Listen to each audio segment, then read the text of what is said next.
সে অনেক দিনের কথা। লর্ড কার্জনের বঙ্গভঙ্গের প্রতিবাদে 1907 সালে পাবনা শহরে যে স্বদেশী সভা অনুষ্ঠিত হয়, সেই সভায় অনেক বরেণ্য পুরুষের মধ্যে রবীন্দ্রনাথ ঠাকুরও উপস্থিত ছিলেন। তরুণ অনুকূল চন্দ্র সেই সমাবেশে সানন্দী স্বেচ্ছাসেবকের দায়িত্ব গ্রহণ করেছিলেন।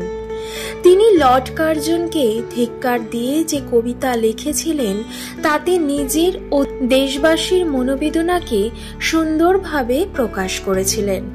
দেশবন্ধু চিত্তরঞ্জন দাস, নেতাজি সুভাষচন্দ্র বসু, ডক্টর শ্যামাপ্রসাদ মুখোপাধ্যায়, এন.সি. চট্টোপাধ্যায় প্রভৃতি বহু রাজনৈতিক নেতা, কর্মী, স্বাধীনতা সংগ্রামী বরেণ্য মানুষের সঙ্গে ভারতের স্বাধীনতা নিয়ে আলোচনা প্রসঙ্গে অনুকূলচন্দ্র তার রাজনৈতিক দৃষ্টিভঙ্গির যে পরিচয় দিয়েছেন, তাতে দেখা যায় ভারত থেকে ইংরেজ ও ইংরেজ শাসন বিতাড়নই তার স্বাধীনতা আন্দোলন নয়।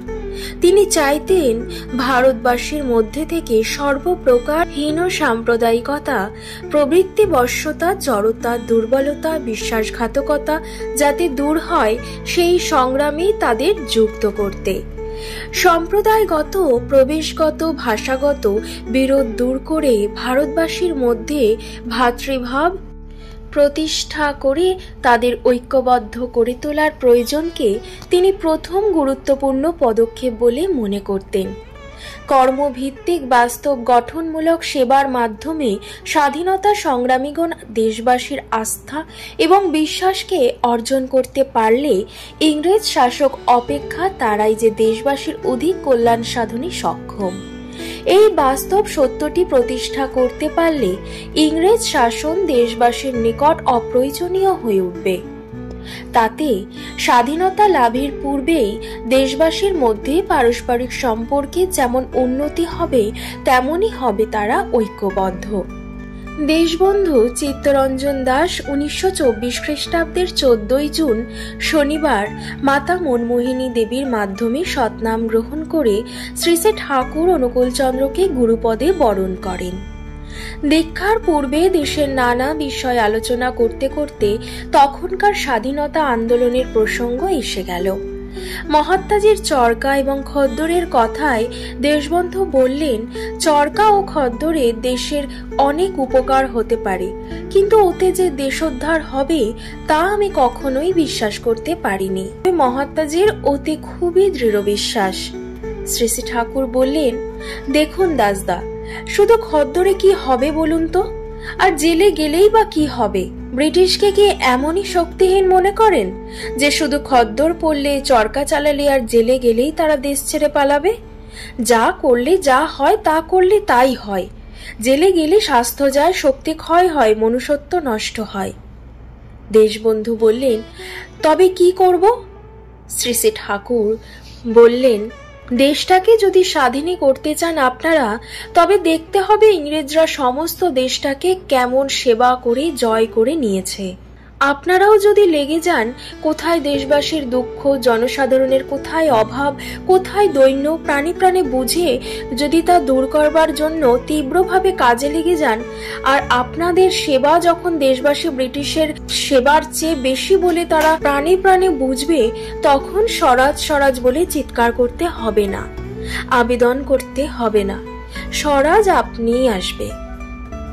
দেশবন্ধু বললেন, কিন্তু যা করতে যাই তাতেই তো ওরা বাধা দেয়, যা করতে যাব তাতেই তো পদে পদে সরকারের কাছে বাধা পাবো। শ্রী শ্রী ঠাকুর তখন বললেন, এমন জায়গায় এমন মঞ্চে দাঁড়িয়ে কাজ করতে হয় যাতে কারোর সঙ্গে বিরোধ না লাগে। ইস্ট ইন্ডিয়া কোম্পানি যখন এলো, তারা এলো তাদের ব্যবসা নিয়ে আর তাদের কালচার নিয়ে, তাদের বাণিজ্য দিয়ে দেশবাসীর অভাব দূর করতে লাগলো, দেশকে নানা রকমের সেবা করতে লাগলো। সঙ্গে সঙ্গে এলো তাদের কালচার। পাদ্রীদের কোথাও হলো প্রেস, কোথাও হলো স্কুল, ক্রমশ তা দেশের মন জয় করে নিল। আপনারাও যদি তেমনি শুধু ওদের গালাগালি না দিয়ে, শুধু ফাঁকা বক্তৃতা না দিয়ে দেশের কোথায় ব্যথা তা অনুভব করে দেশকে সেবা করতে লেগে যান, তবেই না আপনারা দেশকে জয় করতে পারবেন। সেবা সামর্থ্যে দেশের গণসমষ্টিকে উন্নত ও এককেন্দ্রিক করে তোলাই স্বাধীনতা। ইংরেজ তাড়ানো তো আর স্বাধীনতা নয়।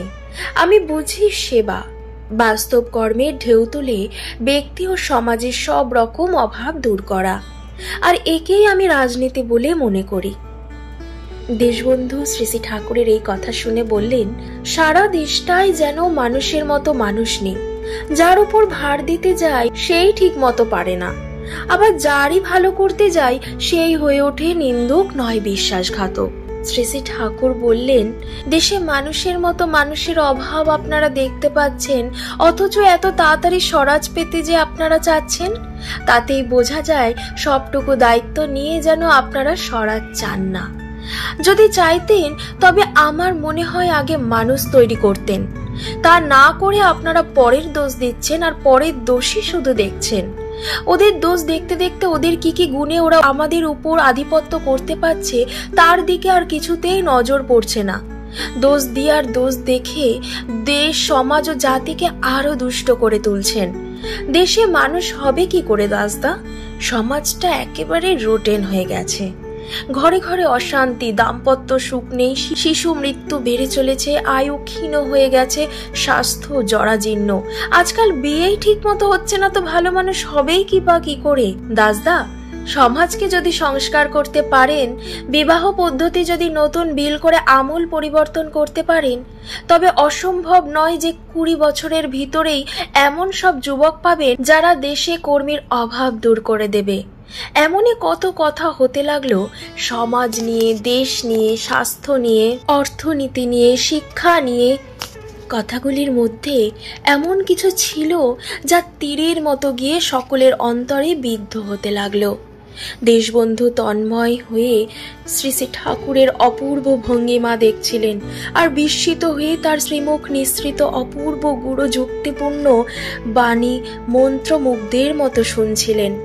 আগ্নেয়গিরির অগ্নুৎপাতের মতো শ্রী শ্রী ঠাকুরের কথা সকলের প্রাণে একটা মোহন জ্বালা সৃষ্টি করেছিল। দেশবন্ধু শ্রী শ্রী ঠাকুরের মুখনিসৃত এই অপূর্ব কথাগুলো শুনে বললেন, এমন করে গোলমাল বাড়িয়ে স্বরাজ হয় না তাও বুঝি, তবু এই মরা দেশটাকে এক একটা হুজুগে জাগিয়ে রাখবো মনে করি, আর কেমন করে যেন হুজুগের ঘূর্ণিপাকটায় নিজেও পড়ে যাই। শ্রী শ্রী ঠাকুর বললেন, দেখুন দাসদা, যিনি সবটা দেখেন এমনতর একজন দ্রষ্টা পিছনে না থাকলে কেউ কোনো বড় কাজ করতে পারে না। অর্জুনে শ্রীকৃষ্ণ ছিলেন, রামদাস ছিলেন বলে শিবাজি মহারাষ্ট্র জাতি গড়ে তুলেছিলেন, আর চাণক্য ছিলেন তাই চন্দ্রগুপ্ত ভারতের মহা সাম্রাজ্য গঠন করেছিলেন। রানা প্রতাপ অত করেও কিছু গড়ে তুলতে পারল না, শুধু তার পিছনে অমন্তর কেউ ছিল না বলে। এরপর দেশবন্ধু সৎনাম গ্রহণ করে শ্রী শ্রী ঠাকুরকে গুরুপদে বরণ করেন। 2 দিন পরেই তিনি আবার মানিকতলার বাড়িতে এলেন। বাংলার দৈন্য পীড়িত পল্লী জীবনের কত কথা হলো। মনোবিজ্ঞান সম্মত সাধনাভ্যাসের দ্বারা কেমন করে লোকের একাগ্রতা, ইচ্ছাশক্তি ও দায়িত্ব জ্ঞান বাড়ানো যায়, দেশের প্রচলিত শিক্ষার সঙ্গে আইনের সাহায্যে কি কি যুক্ত করে দিলে যুবকদের শিক্ষা, চারিত্র ও কর্মশক্তির স্ফুরণে সার্থক হয়ে উঠতে পারে, সমাজে বিবাহ সংস্কারাদি করে অদূর ভবিষ্যতে সুপ্রজননে কেমন করে জাতিকে শক্তিমান করে তোলা যায়, বিজ্ঞান ও শিল্প প্রবর্তনে দেশের জনসাধারণ কেমন করে স্বাধীনভাবে জীবিকা অর্জন করে কর্মঠ হয়ে উঠতে পারে, বৈদ্যুতিক শক্তি প্রভৃতির সাহায্যে শক্তিমান হয়ে উঠতে পারে, কত কথাই হলো। বিদায় নেবার সময় দেশবন্ধু বলে গেলেন, আমি শীঘ্রই ফরওয়ার্ড পত্রিকায় পল্লী সংগঠন আরম্ভ করব বলে ঘোষণা করে দেব। কয়েকদিন পরেই পল্লী সংগঠনই যে তার জীবনে প্রধান ব্রত হলো, একথা ফরওয়ার্ড পত্রিকায় তিনি বের করে দিলেন। বাংলার রাজনৈতিক নেতা চিত্তরঞ্জন ভারতের রাজনীতি হতে ভিন্ন পথ ধরে স্বরাজ্য দল গঠন করেছিলেন। এবার শ্রী শ্রী ঠাকুর অনুকূলচন্দ্রের ভাবধারায় নিয়ন্ত্রিত হয়ে তিনি গঠনমূলক পল্লী সংস্কার কার্য জীবনের মহাব্রত বলে আঁকড়ে ধরলেন। শ্রী শ্রী ঠাকুরের প্রেরণায় ভারতের সর্বশ্রেষ্ঠ রাজনৈতিক নেতা এমনই করে সংগঠন নীতিতে উদ্বুদ্ধ হয়ে উঠলেন। রাজনীতি এসে ধর্মের শরণাপন্ন হলো, ধর্ম এসে কর্মের হাত ধরল। দেশবন্ধু অবাক বিস্ময়ে ভারতের নেতৃগণের এবং জনসাধারণের কাছে শ্রী শ্রী ঠাকুরের অপূর্ব ব্যক্তিত্বের কথা শত মুখে ঘোষণা করতে লাগলেন। তিনি বলতে লাগলেন, এখন আমার গুরুদেবের কৃপায় প্রত্যেক জিনিসের মধ্যেই আমি সত্য জিনিসটা খুব স্পষ্ট করে উপলব্ধি করতে আরম্ভ করেছি। আমার দৃঢ় ধারণা হয়েছে যে স্বার্থের বা মিথ্যার সাহায্যে কোনো বড় কাজ হয় না, হতে পারে না। দেশবন্ধু বলতেন, আমি আশ্চর্য হয়ে যাচ্ছি যে আমার জীবনের সমস্ত আশা আকাঙ্ক্ষা চিন্তা যা এতদিন আবছায়ার মতো ছিল, শ্রী শ্রী ঠাকুরের সঙ্গ পেয়ে তা আজ আরো স্পষ্টতর হয়ে উঠেছে। এমনতর গভীর মিল আর কারোর সঙ্গে জীবনে আর কখনো হয়নি। কেমন লাগলো আজকের এই ইষ্ট আলোচনা? যদি ভালো লেগে থাকে আপনারা কমেন্টে কিন্তু অবশ্যই জানাবেন। আর সকল নতুন দর্শক বন্ধুদের জানাই, আমার চ্যানেলটি আপনারা যারা সাবস্ক্রাইব করেননি তারা ঝটপট আমার চ্যানেলটি সাবস্ক্রাইব করুন। পরবর্তী এরকম ইষ্ট প্রসঙ্গ আপনাদের কাছে উপস্থাপন করব। সকলে দয়া করে আমার পাশে থাকবেন। আপনারা আপনাদের বন্ধু বান্ধব পরিবার পরিজন সকলের কাছে এই ইষ্ট আলোচনাটি শেয়ার করবেন। সকলকে জানাই জয় গুরু। আপনারা সকলে ভালো থাকুন, সুস্থ থাকুন। পরমপিতা আপনাদের এবং আপনাদের পরিবারের সকলের মঙ্গল করুন। আমি পরমপিতার রাতুল শ্রীচরণে আপনাদের সকলের মঙ্গল কামনা করি। ধন্যবাদ।